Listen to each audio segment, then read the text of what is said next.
अस्सलाम वालेकुम students, I hope आप सब ठीक होंगे। सो स्टूडेंट्स, आज मैं सेकेंड ईयर का second chapter using the scientific method ये आपके साथ डिस्कस करूँगी। So first of all students, सबसे पहले मैं आपको साइंटिफिक मेथड के बारे में बताऊँगी, जो कि स्टोरी में राइटर ने भी इसके बारे में बात की है कि साइंटिफिक मेथड का हमारी ज़िंदगी पे क्या असर है और ये किस तरह से इम्पोर्टेंट है हमारी लाइफ में। ठीक है, तो राइटर ने साइंटिफिक मेथड को जो है वो हाईलाइट किया है विद एग्जांपल्स के साथ। ठीक है, तो साइंटिफिक मेथड ने जो है हमारी लाइफ में हर एक काम जो है वो बहुत आसान कर दिया है और हमारी लाइफ में जितनी भी प्रॉब्लम्स थी उनको ख़त्म कर दिया है। और ये भी बताया कि साइंटिफिक मेथड जो है वो किस तरह से हमारी ज़िंदगी में इम्पोर्टेंट है, एक इम्पोर्टेंट पार्ट है हमारी लाइफ में। और ये कि साइंटिफिक मेथड से कितने जो हैं वो नए तरीके ईजाद किए गए हैं और जो जितनी भी प्रॉब्लम्स थी हमारी लाइफ में वो ख़त्म हो गई हैं साइंटिफिक मेथड के आने से। और हम साइंटिफिक मेथड को अपनी लाइफ में यूज़ करके बहुत सारी प्रॉब्लम से जो है वो बच गए हैं। सो स्टूडेंट्स, इस चैप्टर में जो है कुछ मेन पॉइंट्स हैं जो कि मैं डिस्कस करूँगी। सबसे पहला पॉइंट है बेटर कंट्रोल ऑफ डिजीज़, यानी कि बेहतर रोकथाम जो है वो बीमारी पे होना। ठीक है, तो साइंटिफिक मेथड से क्या हुआ है कि बीमारियों पे बहुत ज़्यादा कंट्रोल हो गया है। ठीक है, और वो बच्चे जो पहले के दौर में 8 से मतलब कि 8 बच्चों में से 7 बच्चे कुछ ऐसे होते कि जो अपनी पहली बर्थडे में आने से पहले मतलब कि उनकी पहली बर्थडे आने से पहले ही उनकी जो है वो डेथ हो जाती थी। ठीक है, और जब वो 6 ईयर्स तक जाते मूव करते तो उनमें जो है बहुत ज़्यादा जो है डिजीज़ हो जाती, बीमारियां जो हैं वो उनमें आ जाती, मुब्तला हो जाते वो बीमारियों में। और जिस तरह उनकी मतलब जैसे जैसे उनकी एज इंक्रीज़ होती जाती और उससे भी ज़्यादा बीमारियों में वो मुब्तला होते जाते। उसमें बहुत तरह की बीमारियां होती जैसे कि cholera, typhoid, yellow fever etcetera. और कुछ लोग तो ऐसे होते हैं कि जिनकी डेथ हो जाती। ठीक है, और कुछ लोग जो मतलब कि 30 के राउंड अबाउट होते या जिनकी एज 30 तक जाती थी तो उनको जो है वो एक ना कंसीडर किया जाता था, लकी कंसीडर किया जाता था उनको। लेकिन अब ऐसा नहीं है। ठीक है, क्योंकि साइंटिफिक मेथड ने जो है वो चाइल्ड्स को, बच्चों को हॉस्पिटल्स में जो है वो प्रॉपर केयर जो है वो प्रोवाइड की है, टोटली सेव हैं। बहुत कम ऐसा होता है, रेयरली के पैदाइश के वक्त जो है वो बच्चे की डेथ हो गई है, लेकिन ज़्यादा जो है वो ऐसा नहीं होता क्योंकि हर बीमारी का इलाज जो है वो निकल चुका है। साइंटिफिक मेथड को यूज़ करके हमने बहुत सारी बीमारियों का इलाज जो है वो निकाला है। सो नेक्स्ट पॉइंट है बेटर सैनिटरी कंडीशन, यानी कि बेहतर सफाई सुथराई के हालात। और ये भी साइंटिफिक मेथड की वजह से ही है। पहले पहले जब मतलब कि हर तरफ गंदगी के ढेर होते थे, गंदा पानी पड़ा हुआ होता था और उससे बहुत ज़्यादा जो है वो बीमारियां पैदा होती थी, बहुत सारे जरासीम पैदा होते थे। लेकिन अब ऐसा नहीं है। क्यों? क्योंकि साइंटिफिक मेथड की वजह से अब ऐसा नहीं है। जो सड़कें हैं, रोड्स हैं, वो पक्की बन गई हैं। ठीक है, प्रॉपरली जो है सीवेज का सिस्टम बना दिया गया है और जितना भी गंदा पानी होता है वो अंडर वाटर पाइपों के ज़रिए जो है वो चला जाता है शहरों से बाहर।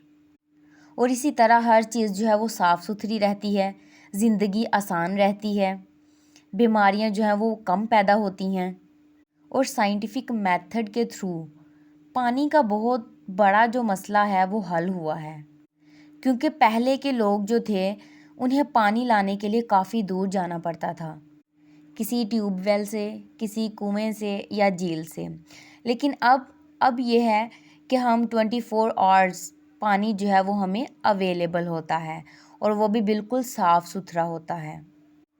और साइंटिफिक मेथड की एक बहुत बड़ी एग्जांपल जो है वो एक लॉस एंजल्स की दी है, जो कि ये अमेरिका की एक स्टेट थी, रियासत। वहाँ पानी की बहुत ज़्यादा किल्लत थी, पानी का बहुत ज़्यादा मसला था। तो उन्होंने 544 किलोमीटर दूर एक दरिया है जिसका नाम कोलोराडो रिवर है, वहाँ से पानी जो है वो शहर तक पहुँचाया। इस तरह से उन्होंने पानी का जो वहाँ मसला था उसका हल निकाला साइंटिफिक मेथड के थ्रू। नेक्स्ट पॉइंट है मोर एंड बेटर फूड, ज़्यादा ग़िज़ा और बेहतर ग़िज़ा। अब ये होता है कि साइंटिफिक मेथड के थ्रू जो है वो हमें हर मौसम में सब्ज़ी जो है वो मिल जाती है। अब ऐसे हालात नहीं हैं कि हमें वेट करना पड़े कि मौसम आएगा उसके अकॉर्डिंग जो है वो हमें ये चीज़ मिलेगी, या जो मौसम अगला आएगा उसके अकॉर्डिंग हमें वो चीज़ मिलेगी। अब ऐसा नहीं है, क्योंकि साइंटिफिक मेथड के थ्रू जो है वो हमें हर मौसम में हर चीज़ अवेलेबल हो जाती है। चाहे मौसम कोई भी आए, हमें कोई भी फल जो है, कोई भी वेजिटेबल्स जो है वो अवेलेबल हो जाती है। साइंटिफिक मेथड के अकॉर्डिंग जो है वो बहुत बेहतर फसलें उगाई जाती हैं और उनको इंसेक्ट से जो है वो सेव भी रखा जाता है, और हम फसलों को जो है बहुत प्रॉपर केयर भी देते हैं। और दूसरा ये कि हम इसको बहुत अच्छी तरह महफूज भी कर लेते हैं कैनिंग के ज़रिए, यानी कि हम इनको एक टीन के डिब्बों में डालकर महफूज कर लेते हैं। इससे खुराक जो है वो महफूज रखी जा सकती है। सो लास्ट वन पॉइंट है बेटर एटीट्यूड्स, बेहतर रवैये। मतलब ये कि अब हमारे रवैये जो हैं वो भी बदल गए हैं।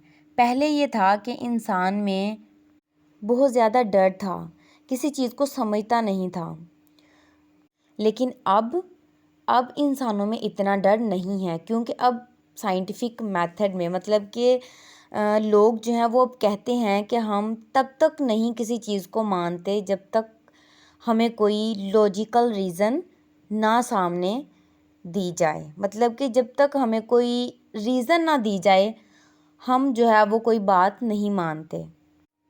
मतलब ये कि इस मॉडर्न एज में हमें किसी बात को मानने के लिए हमारे पास सॉलिड रीज़न होनी चाहिए।